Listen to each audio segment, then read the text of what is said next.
arrêté au moment où la notocorde se développe. Donc nous allons revoir ces étapes. Donc à gauche, c'est la coupe sagittale, à droite, la coupe transversale.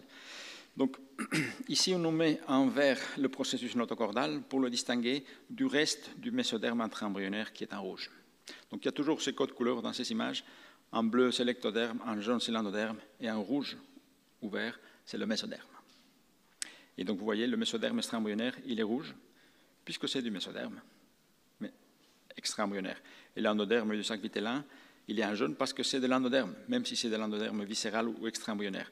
L'endoderme définitif, il est seulement ici, au niveau du plafond de ce sac vitellin. Alors ici, on voit le nœud primitif, et on voit des cellules qui migrent vers la membrane oropharyngée qui est ici à gauche. C'est le processus notocordal qui est en train de pousser.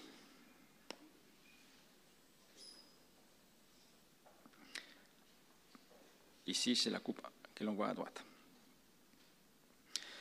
Donc le processus notocordal, en se développant, il s'écreuse de ce canal notocordal.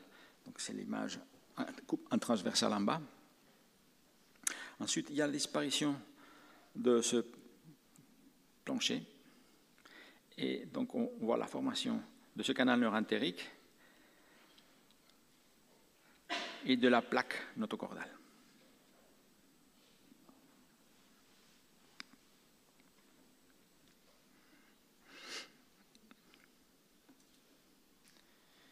Voilà la plaque en coupe transversale. Voilà le canal neurantérique qui communique d'une façon transitoire les cavités amniotiques et du sac vitellin. Ensuite, cette plaque notocordale se referme ventralement et la cavité qui l'englobe va disparaître et se forme la corde définitive. Donc vous voyez ici, donc la vue dorsale de l'embryon, il n'y a pas l'épiblaste ou l'ectoderme, donc on voit tout le mésoderme qui s'est formé, qui s'est étalé et qui est partout, sauf à l'endroit de la membrane oropharyngée et de la membrane cloacale. Et vous voyez la notocorde en vert qui maintenant va depuis le nœud primitif jusqu'à cette membrane oropharyngée.